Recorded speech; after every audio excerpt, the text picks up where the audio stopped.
Okay, here's the fan. It has potential. What I like most about the fan is that this remote, it has range. So before I put it out here in my stairway, which is a little messy right now, but before I put it out here, I had it in my kitchen, like on top, stacked up pretty high. And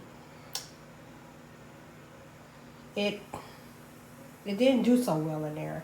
And the reason that I positioned it there was because it was central, it was centered in between two other air sources. So I have central air. One of the vents is in the bathroom, the other is in my bedroom. The kitchen does not have one. I figured if I put the fan there, you know, it would kind of suck in and push out and circulate that cold air, but I didn't get that kind of result. The reason that I labeled this video the way that I did is because I have a lot of physics issues. This is an apartment that I live in. It's a duplex. It's upstairs, downstairs. There's a lot of issues with this apartment and the type of things that I experience in this apartment with physics.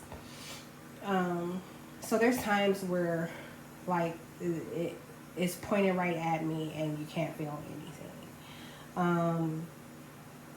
In the other location, it seems to be doing better out here, and I just moved it out here last night, but I noticed that it significantly dropped the temperature in my living room, which is the one that's heating up the most, the one that I'm having a problem with.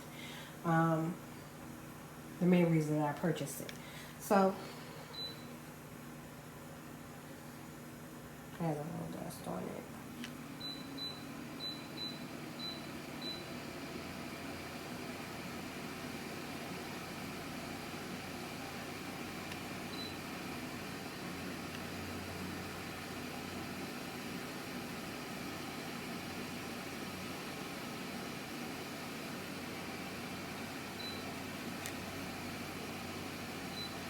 And I love that it has a heating feature. Like, it's both hot and cold. But like I said, I'm just not having the best experience. But it's mostly because of my apartment, not the product itself. Your experience will probably be different.